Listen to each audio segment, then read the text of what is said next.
Assalamualaikum warahmatullahi wabarakatuh. Alhamdulillah. Alhamdulillahi rabbil alamin. Wabihi nasta'in ala umuri dunya waddin. Wassalatu wassalamu ala asrafil anbiya'i wal mursalin wa ala alihi wa sahbihi ajma'in. Amma ba'd. Alhamdulillah, puji syukur marilah kita panjatkan kehadirat Allah Subhanahu wa taala. Zat yang Maha Ghafur, Zat yang Maha Bersyukur, yang telah memberikan kita begitu banyak nikmat yang tidak terukur. Nikmat iman, nikmat Islam, sampai dengan nikmat sehat walafiat, sehingga kita masih dapat beraktivitas seperti saat sekarang ini. Salawat serta salam marilah kita hadiahkan kepada putra Abdullah, buah hati Aminah, kekasih Allah, Nabi Yuna Muhammad sallallahu alaihi wasallam, dengan lafaz Allahumma salli ala sayyidina Muhammad wa ala ali sayyidina Muhammad.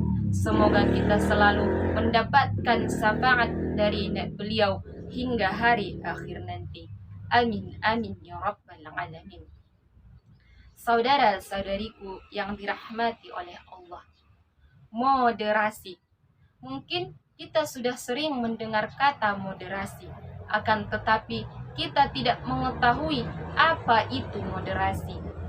Moderasi dalam bahasa Latin berasal dari kata moderatio, yang berarti kesedangan ataupun tidak kelebihan dan tidak kekurangan.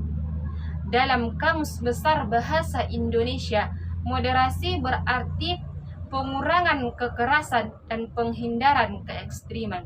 Sedangkan dalam bahasa Arab, moderasi berasal dari kata wasata, yang sepadan dengan kata tawassut, yang berarti di tengah-tengah.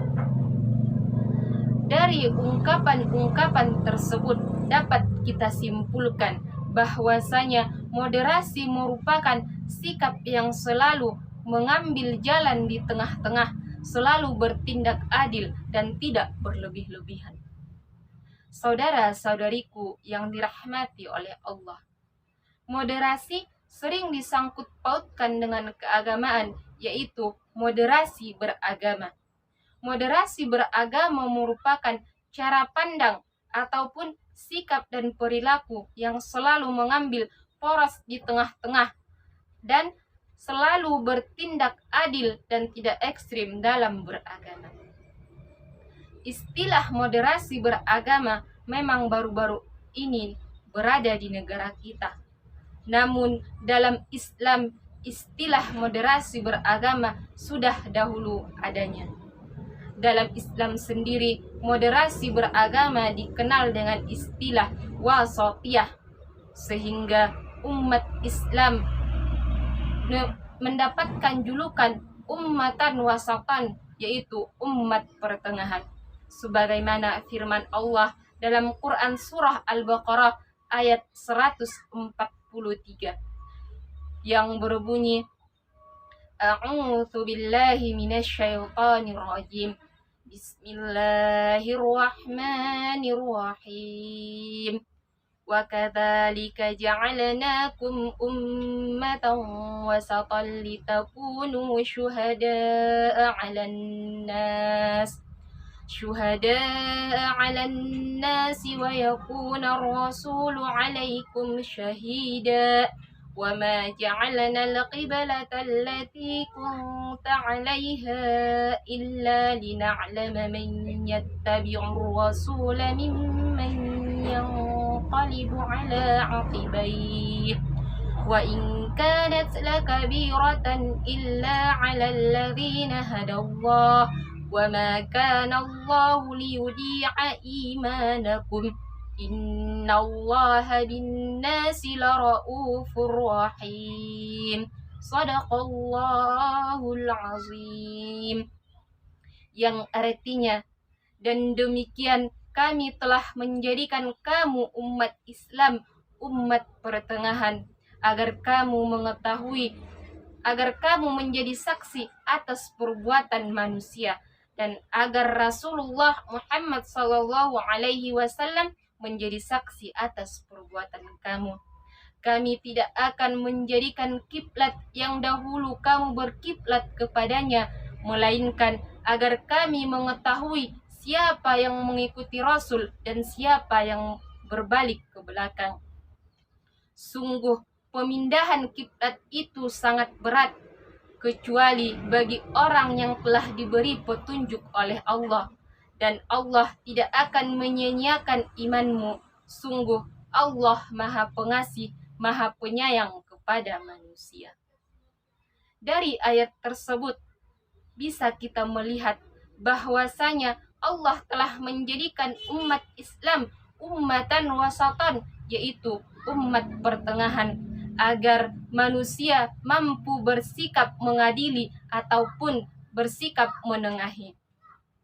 Saudara-saudariku yang dirahmati oleh Allah, pakar tafsir Al-Quran Indonesia Profesor Dr. Muhammad Quraisy Shihab MA mengatakan bahwasanya ada 3 kunci agar kita bisa menerapkan wasatiyah ataupun moderasi beragama ini dalam kehidupan sehari-hari.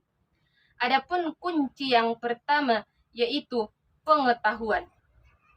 Adapun maksud pengetahuan di sini ialah pengetahuan tentang ajaran agama dan kondisi masyarakatnya. Tanpa itu kita tidak akan bisa menerapkan wasatiyah.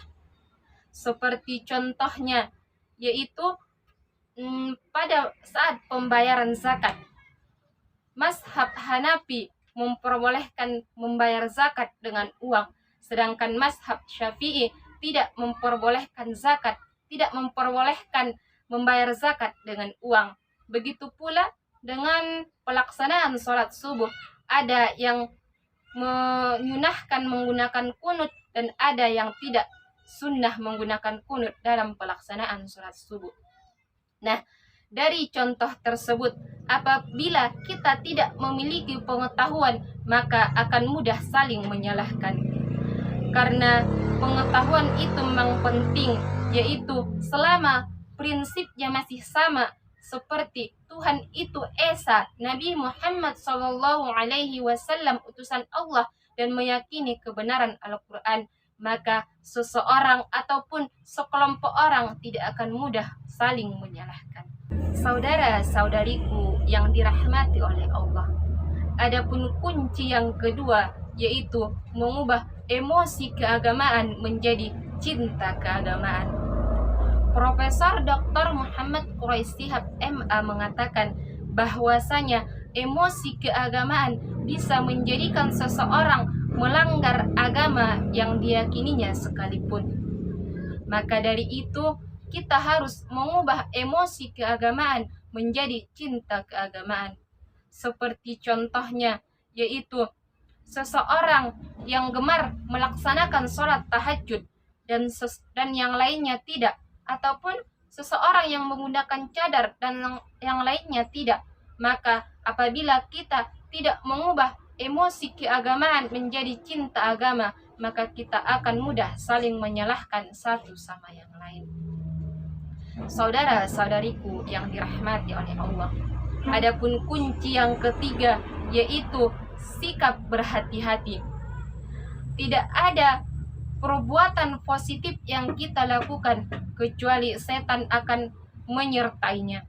Seperti contohnya, kita sudah meniatkan di dalam hati bahwasanya kita mau bersedekah kepada fakir miskin senilai 50.000 rupiah. Maka sikap positif yang akan kita lakukan itu maka akan disertai oleh bisikan-bisikan setan. Seperti misalkan setan akan membisikkan kita harus mengurangi jumlahnya ataupun menambahinya. Maka dari itu kita harus selalu bersikap berhati-hati dalam segala hal-hal positif yang kita lakukan. Saudara-saudariku yang dirahmati oleh Allah, itulah 3 kunci yang harus kita pegang agar nantinya kita bisa menerapkan wasatiyah di dalam kehidupan kita sehari-hari. agar nantinya wasatiyah yang kita terapkan tidak salah diartikan. Seperti misalkan ada sebagian orang berpendapat bahwasanya wasatiyah ataupun moderasi beragama ini merupakan kompromi terhadap agama sendiri dengan keyakinan agama orang lain, ataupun tidak sungguh-sungguh dalam beragama, bahkan dikatakan tidak peduli terhadap agama sendiri dan liberal.